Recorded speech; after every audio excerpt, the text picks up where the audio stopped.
është eventante, është hyna e këshyra reshit e shifë që ka ndodhë tash. Dhe institutën e parë që është fletova ishte Instituti Hidrometeorologjik i Kosovës. Dhe unë pas se reshit e shifë nuk ishin as të mëdha, do më thonë tash që ndodhen. Do më thonë, tash të problemi do më thonë nuk është me reshit e shifë. Dosha po t'ishte verë, nuk është shumë. Po, nështë ato ka është të ngupën me reshit, unë ato nuk i di.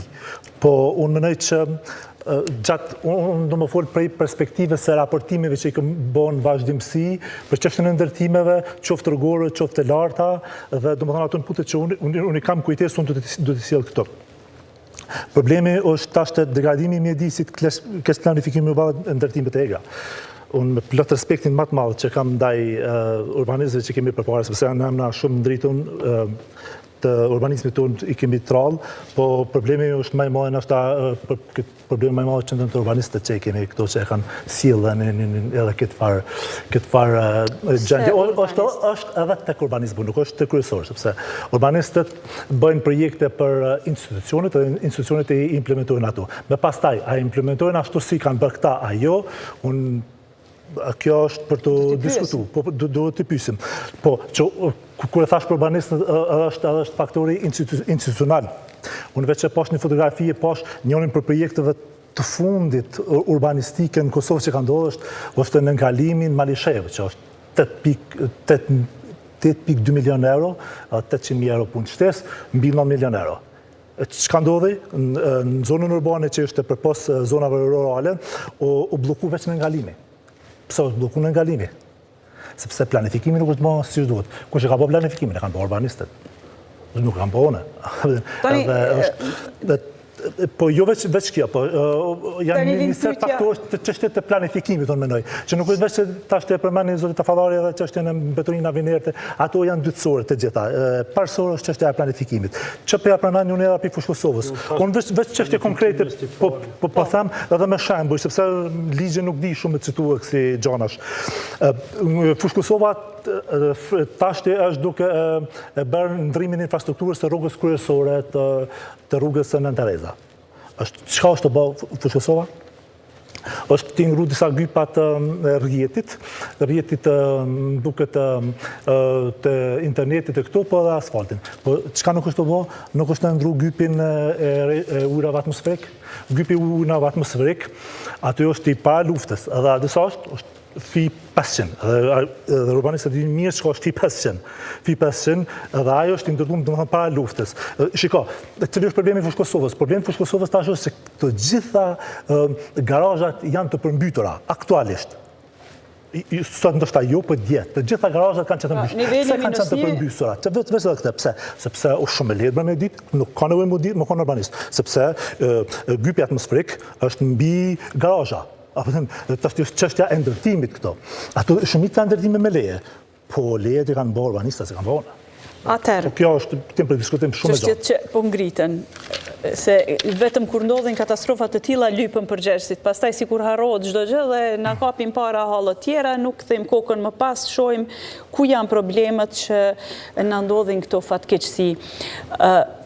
Fajin për, le të themi, krimet urbanistike e kanë gjithnjë urbanistët, apo e ka politika, apo e kanë ndërtuesit që në fundit edhe nuk qajnë kokë për planifikime, për këshilla arkitektësh, për këshilla profesionistësh, ndërtojnë siç ua qetë hesapi më mirë. Kë duhet fajsuar, apo ka duhet drejtuar gishtin?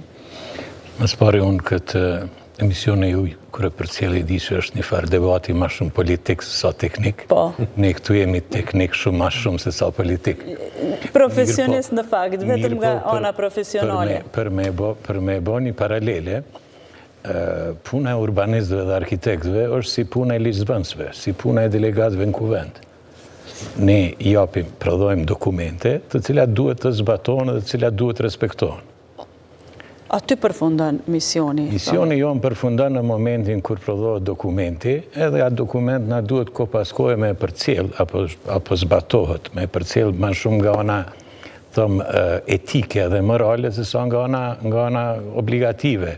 Nga fuqia që ju keni për ta. Prandej, unë kisha me njëherë me ju përgjegjë kolegu, cilin nëse e përcjelli me shkrimet e tij, këtu mungon institucioni i kontrollit, mos thëmë institucioni i dënimit, i ndëshkimit.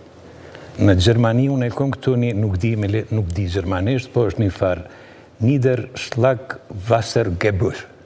Shtu e ka emnin ligji cili aplikohet në Gjermani. Gjermania aplikon ligj taksën e ka për, po mundona me thonë, është që për sipërfaqet vullosura. Sipërfaqe vullosur në Gjermani konsiderohet çdo sipërfaqe e cila nuk është natyrore, e cila nuk mundet me e thith ujin. Do me thonë, nëse jo e keni një park, e keni një obër, në cilin me leje, si mbas urbanistave, duheni me pas x metër katror, jo e keni bo një plato për mi parku 2 automjete. Ai plato i ka një 30-40 metër katror, plus me afrunja 20-30, me njerë ju 50 metër katror ja keni marë krejt qytetit, si përfaqe absorbuse, edhe qaj ujt i duhet me shku. Vend se mi absorbu për e zomë që ato 25 litër për metër katror në gjatë një rebeshi, a i ka milionë si përfaqe. Dhe për atë vje taks, kush betonizon, e ka emnin, unë nuk di me përkthy me lexu mirë, po e ka emnin në gjermanishte që është taksa për sipërfaqet e vullosura. Për sipërfaqet betonizuara. Te ne keni më pa që urbaniste e parasheh një gjelbrim rreth një lagje, një ndërtese, edhe tash investitori mbas pak kohe janë isë ka pak me zënu trotuarin, ka pak me bo disa parkingje, edhe me njëherë juve ju bjen ujin, nëse jeni pak ma poshtë, ju bjen ujin në sipërfaqen -1. Po e di situatën në Fushë Kosovë është katastrofale prej fillimit, mirë po ju po thirin një gyp që është fi 500 ose s'di sa. Nuk ka kryesore, e thashon. Po, e përmendet, nuk ka problem, po e përmendin një gyp i cili është bo para kësaj kohe, është bo mas kësaj kohe, për shënë ai gyp nëse para kësaj kohe i ka absorbu që të treshurat nuk janë rritë. Janë njëjta. Ndërtimet s'kanë qenë. Ndërtimet s'kanë qenë, e vërtet është, po në kuptim të kullimit të reshurave, që ai gyp nëse i ka plotësu kushtet para 20-30 vjetë, i plotëson edhe sot, nëse nuk është damtu diçka. Që në Prishtinë është situatë krejt tjetër.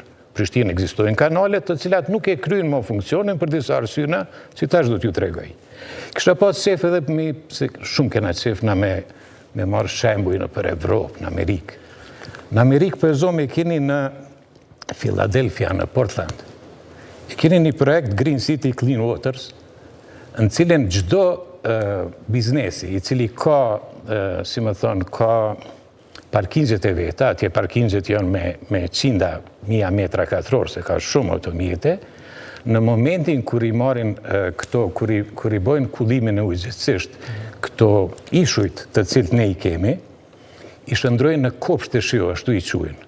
Ato i zbresin në nivel të parkingut, që më mujtë më kullu uje mrena në qëto hapsira.